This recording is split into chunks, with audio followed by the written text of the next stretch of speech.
Hello guys, welcome back to my channel. আজকের ভিডিওতে যে টপিকটা নিয়ে ডিসকাস করব সেটা হচ্ছে বর্তমান দিনে অর্থাৎ আজকের মার্কেটের কিছু ইম্পর্টেন্ট নিউজ এবং তার সাথে আজকের মার্কেটটা কেমন গেল এবং আগামীকালের মার্কেটে আমরা কি কি জিনিসগুলো দেখতে পারি সেই বিষয়গুলো নিয়ে। গতকাল আমি গেমিং স্টক নিয়ে বিভিন্ন রকম কথা বলেছিলাম তো, এবং সেখানে একটা বেশ বড় রকমের নিউজ ছিল এবং সেখানে আমি ডেল্টা কর্পের কথাও বলেছিলাম। আজকের ডেটে যদি আপনি ডেল্টা কর্পের শেয়ারটা দেখেন 20%-এর কাছাকাছি বৃদ্ধি পেয়েছে। তাছাড়া আমি বিগত 2-3 দিন ধরে কনস্ট্যান্টলি এই যে আমাদের ইথানল ড্রিভেন সেক্টরটার মধ্যেও বলেছিলাম, সেখানে পারাজ ইন্ডাস্ট্রিজ আজকের ডেটে আরও 7%-8%-এর কাছাকাছি বৃদ্ধি পেয়েছে। আবার যদি আপনি দেখেন যে আমি কিছুদিন আগে ব্লু স্টার কোর কথা বলেছিলাম, জানি আমি ইন্ট্রাডে বেসিস বলি, বাট এগুলোর যথেষ্ট ভালো পোটেনশিয়াল থাকে। তো আমি যে জায়গাতে বলেছিলাম 1650 এইরকম একটা লেভেল থেকে ব্লু স্টার কো আজকের ডেটে যদি আপনি দেখেন 1900-র কাছাকাছি ট্রেড হচ্ছে। আমি যেহেতু সেবি রেজিস্টার্ড নই, তো তাই আমি এক্স্যাক্ট লেভেল, কতক্ষণ হোল্ডিং করবেন, কোথায় এক্সিট করবেন, এই সমস্ত বিষয়গুলো বলতে পারি না। তাই কিছুটা রাগঢাক করেই কথাবার্তা বলতে হয়, আদারওয়াইজ বিভিন্ন ইউটিউবারদের মতো বিভিন্ন ভিডিও বিভিন্ন সময় ডিলিট হয়ে যায়। আমার যদিও সেই কারণে হয়নি আজ অবধি, তো সেই কারণে কিছুটা এরকম গোপনীয়তা রেখেও ভিডিও করতে হয়। এনিওয়েজ, আশা করি আপনারা যারা রেগুলার পড়াশোনা করেন, চ্যানেল ফলো করেন, তারা এই বিষয়গুলো প্রত্যেকটা বুঝবেন এবং বুঝে নিজের মতো করে একটা ভিউ তৈরি করে কাজ করছেন এবং প্রফিটেবল হচ্ছেন। যদি কেউ আজকের ডেটে গেমিং স্টকে কাজ করে পয়সা বানিয়ে থেকে থাকেন তাহলে কাইন্ডলি একটু কমেন্ট বক্সে জানাবেন। এনিওয়েজ, আমরা সোজা চলে যাচ্ছি আজকের মার্কেটটা নিয়ে। আজকের মার্কেটের মধ্যে আমরা একটা ভালো রকমের সেলিং প্রেসার দেখলাম এবং এই সেলিং প্রেসারটা মূলত আইটি থেকে শুরু করে ফাইন্যান্স এই সমস্ত স্পেসটার মধ্যে থেকেই জেনারেলি হয়েছে। তো সেই কারণে আমি নিফটি, সেন্সেক্স, ব্যাঙ্ক নিফটি এবং তার সাথে mid cap Nifty, small cap Nifty পুরো এরিয়াটার মধ্যেই ভালো রকমেরই একটা সেলিং প্রেসার দেখলাম। বিগত কয়েকদিনে মার্কেট যেভাবে উপরের দিকে বেড়েছিল সেই জায়গা থেকে একটা রিট্রেসমেন্ট আসা ভীষণ রকম স্বাভাবিক। এবং তাছাড়া অলরেডি বৃহস্পতিবার হয়ে গিয়েছে আজকের ডেটে এবং আগামীকাল শুক্রবার। তো ডোনাল্ড ট্রাম্প এখন বিভিন্ন রকম টুইট করে আবার মার্কেট ম্যানিপুলেশন করার চেষ্টা করবেন এবং তার রিভার্স গেমটা উইকেন্ড ধরে প্লে করবেন এবং মানডেতে গিয়ে মার্কেট আবার একটা রিভার্স ডাইরেকশনে যাবে। এটা যেহেতু একটা নিউ নর্মাল হয়ে গিয়েছে এই সিচুয়েশনে, তো আমরা সেই জিনিসটাই কিন্তু মার্কেটের মধ্যে দেখতে পাচ্ছি। এনিওয়ে, যেহেতু মার্কেট ফল করেছে তাই আমরা ইন্ডিয়া ভিক্সকে অনেকটা ডাউন হতে দেখলাম। ইউএসডি আইএনআরও 93 রুপিজের কাছ থেকে ধীরে ধীরে বিগত দুদিনে গিয়ে 94 রুপিজে গিয়ে পৌঁছেছে। একইভাবে দেখতে গেলে বিটকয়েনও যথেষ্ট বেড়েছিল, তার মধ্যেও একটা স্লাইড রিট্রেসমেন্ট এবং তার সাথে আমরা যদি ইউএস বন্ড ইল্ড দেখি, সে বন্ড ইল্ড মোটামুটি আজকের ডেটে ফ্ল্যাট রয়েছে। এরপরে আমরা যদি ব্রডার মার্কেট পারফরমেন্স দেখি তাহলে যেটা দেখতে পাচ্ছি 1250-এর কাছাকাছি শেয়ার অ্যাডভান্সে, 2000-এর কাছাকাছি শেয়ার ডিক্লাইনে এবং এছাড়া নিফটি 500-এর মধ্যে যে সমস্ত শেয়ারগুলো ভালো আজকের ডেটে পারফর্ম করেছে তার মধ্যে one source, doctor Reddy's, OFSS, data patterns, people pharma, এই জায়গাটা ভীষণ ইম্পর্টেন্ট।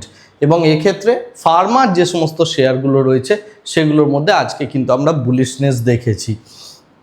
এছাড়া আমরা যদি নিফটি 500-এর মধ্যে টপ লুজার দেখি, আইআইএফএল, ইউনিয়ন ব্যাংক, হেভেলস, কার ট্রেড, ফোর্স মোটর, এই সমস্ত শেয়ারগুলোর মধ্যে আমরা আজকের ডেটে ভালো রকমের একটা ডাউন সাইড মুভমেন্ট দেখতে পেলাম। নিফটি 50 যেহেতু আজকের ডেটে আন্ডার পারফর্ম করেছে, তো সেই দিক থেকে দেখতে গেলে এই যে স্পেসটা রয়েছে অর্থাৎ ফাইন্যান্স, রিলায়েন্স এবং তার সাথে আমরা যদি দেখি আইটি সেক্টর, বিশেষ করে ইনফোসিস, টেকেম, এই দুটো শেয়ারের মধ্যে আজকের ডেটে বেশ ভালো রকমের একটা ডাউন টার্ন এসছে এবং ইনফোসিসের যে কোয়ার্টারলি রেজাল্ট সেটা মোটেও খুব একটা আশাব্যঞ্জক নয়। তো সেই বিষয়টা কিন্তু মার্কেটের মধ্যে আমরা দেখতে পাচ্ছি। এছাড়া অটো স্পেসের মধ্যেও বেশ ভালো রকমের আজকের ডেটে সেল অফ হয়েছে। কেবলমাত্র আমরা যদি দেখি তাহলে ফার্মাতে আজকের ডেটে বেশ ভালো রকমের একটা বৃদ্ধি হয়েছে, সিপলা থেকে শুরু করে ডক্টর রেড্ডিস, এই সমস্ত স্টকগুলোর মধ্যে। এরপরে আমরা যদি এখন টোটালি সেক্টরাল পার্সপেক্টিভ থেকে কথা বলি, নিফটি আইটি যথারীতি down, private bank 1.3%, Nifty realty এবং নিফটি পিএসইউ ব্যাংকস, এই সমস্ত পুরো ব্যাংকস, রিয়েলটি, এই পুরো সেগমেন্টের মধ্যে আমরা ভালো রকমের ডাউন টার্ন দেখতে পাচ্ছি। এছাড়া অটো, ব্যাংকস, এই যে পুরো এরিয়াগুলো, এগুলো প্রত্যেকটার মধ্যেই ডাউন টার্ন দেখতে পাচ্ছি। উল্টো দিকে ফার্মার মধ্যে আজকে আমরা 2.36%-এর কাছাকাছি একটা বৃদ্ধির লক্ষ্য করলাম। এনিওয়েজ, আমরা যদি দেখি মানে গ্লোবাল মার্কেটের পার্সপেক্টিভ থেকে, মার্কেট মোটামুটিভাবে ফ্ল্যাট। তার রিজনটা একটাই, তার রিজনটা হচ্ছে যে মার্কেট এই মুহূর্তে ওয়েট করছে ডোনাল্ড ট্রাম্পের টুইট, তিনি আবার কি করেন, এবং প্রত্যেক বৃহস্পতি শুক্রবার দিন তিনি একটা ম্যানিপুলেশন করেন, উইকেন্ডে গিয়ে সেই বিষয়টা পুরোপুরিভাবেই চেঞ্জ হয়।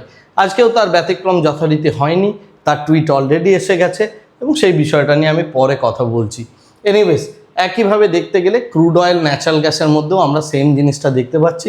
ন্যাচারাল গ্যাস প্রাইসের মধ্যে ভালো রকমের আজকের ডেটে একটা ড্রপ আমরা লক্ষ্য করলাম। এছাড়া গোল্ড এবং সিলভারও মোটামুটি একটা নিউট্রাল স্টেটে। আর যদি আমরা বেস মেটাল পার্সপেক্টিভ থেকে দেখি, কপার, জিঙ্ক, অ্যালুমিনিয়াম, তার মধ্যেও একটা ফ্ল্যাট স্ট্রাকচারই রয়েছে, খুব একটা বড় কোনো স্ট্রাকচার আমরা দেখতে পাচ্ছি না। এই মুহূর্তে আমরা যে চার্টটা দেখছি এটা সম্পূর্ণভাবে নিফটির ওপেন ইন্টারেস্টের যে চার্ট সেটাই আমার সামনে রয়েছে, এবং নিফটির ওপেন ইন্টারেস্ট পার্সপেক্টিভ থেকে যদি দেখি 24,500 স্ট্রং রেজিস্ট্যান্স, 25,000 স্ট্রং রেজিস্ট্যান্স। আর এই মুহূর্তে যদি আমাদের সাপোর্ট বলতে হয় তাহলে আমাদের একটা উইক সাপোর্ট রয়েছে 24,000-এর কাছে, এবং তাছাড়া 23,500-তে। তো 24,000-এর কাছে আমাদের একটা স্লাইডলি সাপোর্ট আমরা লক্ষ্য করছি। বাট এক্ষেত্রে যদি আমরা দেখি মেনলি রেজিস্ট্যান্স, এখানে 24,500 রেজিস্ট্যান্সটা এই মুহূর্তে একটা বেশ বড় রকমের রেজিস্ট্যান্স হয়েছে, এবং এক্ষেত্রে আমরা যদি দেখি পুট রাইটাররা তাদের নিজেদের পজিশন সম্পূর্ণভাবে ওয়াইন্ড আপ করেছে। তো মার্কেটের মধ্যে একটা প্রেশার যে ওপেন ইন্টারেস্ট পার্সপেক্টিভ থেকে তৈরি হয়েছে সেটা সম্পূর্ণভাবে ওপেন ইন্টারেস্টের চার্ট দেখলেই বোঝা যায়। এনিওয়েজ, যে কথাটা বলছিলাম ডোনাল্ড ট্রাম্পের টুইট, সেই টুইট দুটো অলরেডি চলে এসছে। এর মধ্যে ওনার যেটা বক্তব্য, উনি মার্কেটে এইবার একটা ফিয়ার তৈরি করতে চাইছেন, এবং সেই ফিয়ারটার মেন কথা হচ্ছে যে ইউএস গভর্নমেন্ট, মানে ইউএসের যে আর্মি রয়েছে তারা অলরেডি প্রচুর ভয়ানকভাবে, মানে ওখানে যে সমস্ত জাহাজগুলো স্ট্রেট অফ হরমুজ থেকে বেরিয়ে আসছে সেইগুলোর ওপর তিনি অ্যাটাক করার কথা বলেছেন। তার সাথে সাথে যে ওয়াটার মাইনগুলো বিছানো হয়েছে সেগুলো সরানোর কাজও শুরু করেছে ইউএসের যে আর্মি রয়েছে সেই আর্মি, এবং তার সাথে তারা এরপরে অল আউট অ্যাটাকে যাবে, এরকম একটা কথা ডোনাল্ড ট্রাম্প বলছেন। উল্টো দিকে তারপরে তিনি আবার একটা টুইট করেছেন যে ইরানের যে গভর্নমেন্ট রয়েছে সেই গভর্নমেন্ট এখন দুটো ভাগে বিভক্ত, কে ইরানকে লিড করবে সেই বিষয়টা বোঝা যাচ্ছে না। একদিক থেকে আইআরজিসি রয়েছে, আর একদিক থেকে দেখতে গেলে ইরানের যে মেইন যে মিলিটারি রয়েছে তারা। তো সুতরাং বিভিন্নভাবে নেগোসিয়েশন তিনি করার চেষ্টা করছেন, কিন্তু এই মুহূর্তে ইরানের পরিস্থিতি খারাপ, এটা ডোনাল্ড ট্রাম্প বলছেন, এবং তিনি অল আউট অ্যাটাকে যাচ্ছেন এরকম একটা কথা তিনি বলছেন। তো তার এই বক্তব্যের পরিপ্রেক্ষিতে তিনি অলরেডি নিজের মতো করে পজিশন বানাবেন এবং মার্কেট ম্যানিপুলেশন করবেন, সেটা আর বলার অপেক্ষা রাখে না। এনিওয়েজ, আমরা যদি ওই বিষয়টাকে নেগলেক্ট করি তাহলে আমাদের মার্কেটের রেসপেক্টে এখনও কয়েকটা ইম্পর্টেন্ট নিউজ রয়েছে। প্রথম যে ইম্পর্টেন্ট নিউজটা রয়েছে সেটা হচ্ছে শিপ বিল্ডিং সেক্টরটাকে কেন্দ্র করে। শিপ বিল্ডিং সেক্টরের মধ্যে জার্মানির কাছ থেকে ইন্ডিয়া একটা বেশ ভালো রকমের অর্ডার পেয়েছে, এবং সেই অর্ডারটা হচ্ছে প্রায় $8 বিলিয়ন একটা বড় অর্ডার কিন্তু পেয়েছে ইন্ডিয়ান গভর্নমেন্ট। এবং সেক্ষেত্রে এই অর্ডারটা মোটামুটিভাবে দেখতে গেলে ম্যাসগং ডকের কাছে আসার চান্স বা প্রবাবিলিটি অনেক বেশি, এবং সেক্ষেত্রে এই স্টকটার মধ্যে এই অর্ডারটা মেটেরিয়ালাইজ হলে একটা বেশ ভালো রকমের বুলিশনেস আসার একটা ভালো প্রবণতা রয়েছে। নেক্সট যে বিষয়টা ইম্পর্টেন্ট, গ্লোবালি জিওপলিটিক্যাল ইস্যুকে কেন্দ্র করে যেভাবে অয়েল প্রাইস শুট আপ করছে, সেই জায়গা থেকে দেখতে গেলে আমাদের যে সমস্ত অয়েল রিফাইনারিজ রয়েছে যেগুলো গভর্নমেন্ট নিয়ন্ত্রিত, তারা প্রায় 100 টাকা পার লিটার হারে ডিজেলে এবং 20 টাকা পার লিটার হারে পেট্রোলের মধ্যে তারা কিন্তু একটা বেশ বড় রকমের ক্ষতি করছে নিজেরা এই মুহূর্তে, এবং তাদের এই যে ক্ষতিটা, সেই ক্ষতিটা কিন্তু আমরা পরবর্তীকালে দেখতে পাবো তাদের কোয়ার্টারলি রেজাল্টে, নেক্সট কোয়ার্টারের রেজাল্টে। সুতরাং অয়েল রিফাইনারিজ কোম্পানিগুলোর মধ্যে ভালো যে বুলিশনেস থাকবে না, অর্থাৎ তাদের মধ্যে যে একটা বেশ ভালো রকমের প্রফিটেবিলিটি পার্সপেক্টিভ থেকে একটা প্রেশার থাকবে, সেটা আর বলার অপেক্ষা রাখে না। রিসেন্টলি ইন্ডিয়ান গভর্নমেন্ট বা ইন্ডিয়ার মধ্যে একটা বেশ বড় রকমের ভোটের আবহাওয়া রয়েছে। এই ভোটের আবহাওয়া পেরিয়ে যাওয়ার পরেই এই পেট্রোল হাইক এবং ডিজেল হাইক আমরা দেখতে পাবো। এটা বিভিন্ন রকম সিকিউরিটি এজেন্সি থেকে শুরু করে অ্যানালিস্ট প্রত্যেকেই বলছেন এবং সেই বিষয়টাও হতে চলেছে আগামী দিনে। Last but not the least, সব থেকে ইম্পর্টেন্ট জিনিস সেটা হচ্ছে Cyient company quarter on quarter যদি আমরা রিপোর্ট দেখি, এর কোয়ার্টারলি রেজাল্ট রিলিজ করেছে এবং সেই জায়গা থেকে দেখতে গেলে 40%-এর কাছাকাছি প্রফিট ডিক্লাইন করেছে এবং বিগত কয়েক বছর ধরেই সাইয়েন্টের এই প্রফিটেবিলিটি ডিক্লাইন হচ্ছে। কিন্তু কোম্পানি নিজের শেয়ার প্রাইসকে ঠিক রাখার জন্য এই মুহূর্তে আবার শেয়ার বাইব্যাক নিয়ে এসছে 720 কোটি টাকার এবং সেই জায়গা থেকে দেখতে গেলে 20%-এর কাছাকাছি প্রিমিয়ামে তারা এক্সিস্টিং শেয়ার হোল্ডারদের কাছ থেকে 1125 টাকা পার শেয়ার এই রেটে কিন্তু তারা শেয়ারটা বাইব্যাক করতে চলেছে। এই বাইব্যাক যদি সাইয়েন্টের শেয়ার আপনার কাছে থেকে থাকে, আপনি বাইব্যাকে পার্টিসিপেট করে ইজিলি 20%-এর কাছাকাছি গেন নিতে পারেন। তো এই হচ্ছে মার্কেট পার্সপেক্টিভ থেকে টোটাল নিউজ। আজকের ডেটে সব থেকে ইম্পর্টেন্ট যে দুটো জায়গা আমাদের মনে রাখতে হবে, একটা হচ্ছে ডোনাল্ড ট্রাম্প, তিনি ফ্রাইডে এবং থার্সডে, ফ্রাইডে, স্যাটারডে, সানডে এই 4টে দিনের মধ্যে তার ম্যানিপুলেশন গেম প্লে করেন।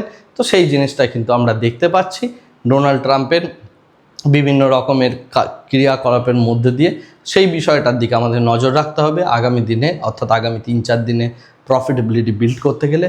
আর সেকেন্ড হচ্ছে শিপ বিল্ডিং সেক্টরের মধ্যে একটা ভালো অর্ডার এসছে, সেই জায়গাটাও কিন্তু ভীষণ ইম্পর্টেন্ট। আজকের ভিডিওটাকে আর এর থেকে বেশি দীর্ঘায়িত করছি না, ভিডিওটাকে এই জায়গাতেই স্টপ করছি। Thank you very much, bye bye, tata.